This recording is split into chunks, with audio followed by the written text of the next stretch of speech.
The central bank's foreign reserves are frozen. The sanctions were announced at midnight, and by the time the markets open in London, 80% of your nation's dollar liquidity has vanished from the global banking system. Inflation in your capital city is running at 40% and accelerating by the hour. A regional war has begun, and the kinetic military requires an uninterrupted supply of diesel, munitions, and raw materials. All of those things require hard currency. You do not have hard currency. You are staring at a monitor, and your mandate is simple. You must invent the financial instruments that will keep the military funded and the state operational for another 6 months without collapsing the currency entirely. The public believes that wars end when an army is defeated on the battlefield. The public is incorrect. Wars end when a sovereign state can no longer finance its logistics. A tank without diesel is just a temporary monument. An artillery battery without supply lines is just heavy scrap metal. You do not wear a uniform, you do not issue kinetic orders, but you are the architect of the war. You are the one who builds the invisible infrastructure that allows the destruction to continue. You start at the bottom of the financial defense matrix. You are 25 years old. You work in the macro risk division of the central bank. Your title is Foreign Exchange Analyst. You sit at a desk in a concrete building that is heavily fortified. You do not analyze markets for profit, you analyze them for survival. Your first job is managing the capital flight. The moment the conflict escalates, every wealthy citizen in the country attempts to move their assets across the border. Your screen shows the hemorrhage. You are instructed to build the capital controls. You write the policies that limit ATM withdrawals to the equivalent of $40 a day. You draft the regulations that prevent businesses from wiring money to foreign subsidiaries. You trap the domestic capital inside the borders so the state can absorb it. You watch the middle class of your country lose their life savings overnight as the parallel exchange rate decouples from the official state peg. You see the purchasing power of your own family evaporate. You expect to feel a profound sense of tragedy. Instead, you feel a cold, mechanical focus. You understand the math. If the domestic savings are not sacrificed to inflation, the state defaults. If the state defaults, the supply lines freeze. The savings are the fuel. You are simply managing the burn rate. You work 19-hour days. You drink cold coffee. You learn that fiat currency is not a store of value. It is a mechanism of compliance. You stop thinking of your fellow citizens as people. You start viewing them as captive liquidity. You get promoted.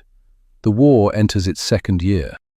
The title on your door is now Director of Alternative Settlements.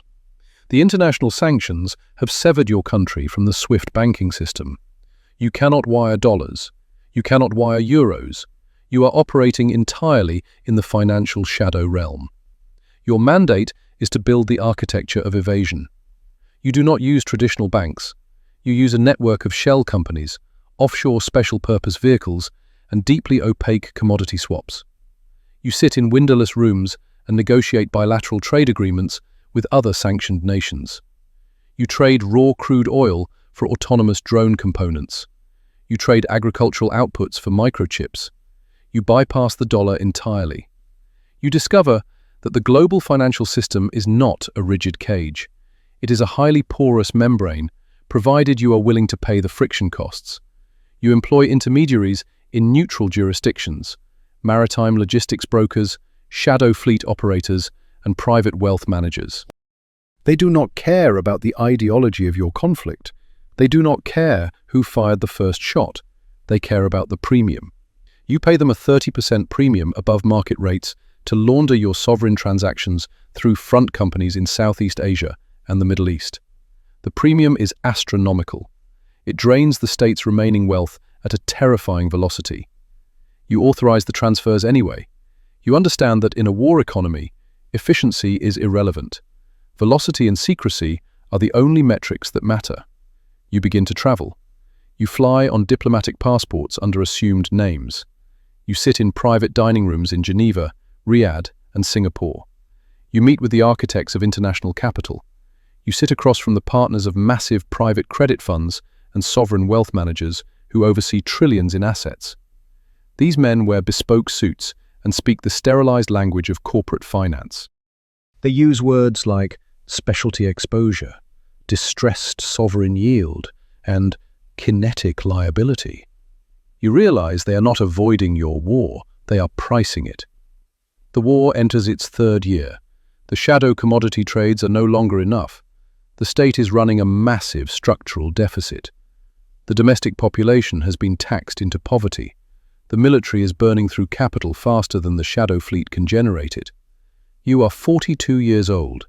Your title is now Chief Sovereign Debt Architect. You are the shadow Minister of Finance.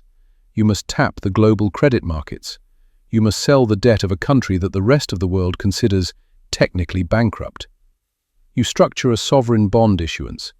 It is entirely unrated by the major agencies. It is legally toxic. It cannot be sold to public pension funds or traditional asset managers. You target the apex predators of the financial ecosystem, distressed debt hedge funds and highly aggressive sovereign wealth vehicles.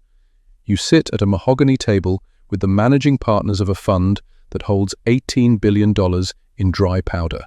They know you are desperate. You know they are ruthless. You present the bond. The yield you are offering is 35% annually. It is a number that represents absolute desperation. The partners do not blink at the yield. They do not ask about the progress of the kinetic war. They ask a single, devastating question. What is the collateral? They know that your government's promise to pay is worthless. They demand physical, structural guarantees. You open a leather portfolio and hand them the documents. You are not offering them a return on investment. You are offering them the country itself. You pledge the state-owned electrical grid. You pledge the future revenue of the nationalized mining sector for the next 40 years. You pledge the commercial leasing rights to the country's two largest deep-water ports. You place these assets into offshore holding trusts. If your government defaults on the 35% yield, the legal ownership of your nation's critical infrastructure automatically transfers to a private equity firm in London and a sovereign wealth fund in the Middle East. You are trading the economic sovereignty of the next 3 generations of your citizens for 6 more months of artillery shells. The partners read the covenants. They confirm the legal architecture. They sign the term sheet. $6.2 billion is routed through a labyrinth of neutral central banks and deposited into your state's accounts. The military gets its funding. The front lines hold. You walk out of the meeting. You return to your hotel room. You pour a glass of water and look at your reflection in the glass. You expect to feel the crushing weight of treason. You expect to feel guilt for selling your nation's future to foreign creditors. You feel nothing. You feel a quiet, mechanical hum of adjustment. The transaction was mathematically necessary. The kinetic war will continue, but you know the truth. The war is already over. It does not matter which side signs the peace treaty, because neither side will own the land they fought for. The land, the infrastructure, and the future tax revenues are now owned by the people who funded the debt. You have reached the apex. You are the guarantor. You manage the survival of the state. You no longer think of your country as a nation. You think of it as a highly leveraged corporate entity undergoing a hostile restructuring. When the military generals demand more funding for an offensive, you do not look at strategic maps, you look at bond yields. You tell them they cannot launch the offensive because the credit markets will not tolerate the volatility. The generals are furious. They have guns, tanks, and hundreds of thousands of troops. But they stop. They obey you. You realize that absolute power does not come from the barrel of a rifle. It comes from the ability to control the flow of capital in a closed system. You have traded your patriotism, your empathy, and your humanity for this realization. You sleep 4 hours a night. You trust no one. Your personal relationships are entirely transactional. You communicate exclusively through encrypted channels. You do not keep a permanent residence. You exist as a ghost in the machine of global finance, moving billions of dollars through the dark to keep a dying state on life support. Somewhere, far below you in the fortified concrete building, a new 25-year-old analyst swipes their badge. They sit at a desk. They open a spreadsheet tracking the parallel exchange rates. They think they are working for their country. They think they are part of a national struggle for survival. They do not know what the system actually is. They do not know that the war is just a massive capital expenditure, and they are just a new gear in the mechanism of sovereign debt. They will learn. The system will strip away their ideals and replace them with the cold, absolute geometry of leverage. The war does not stop. The debt does not stop. The machine just finds new people to run the architecture.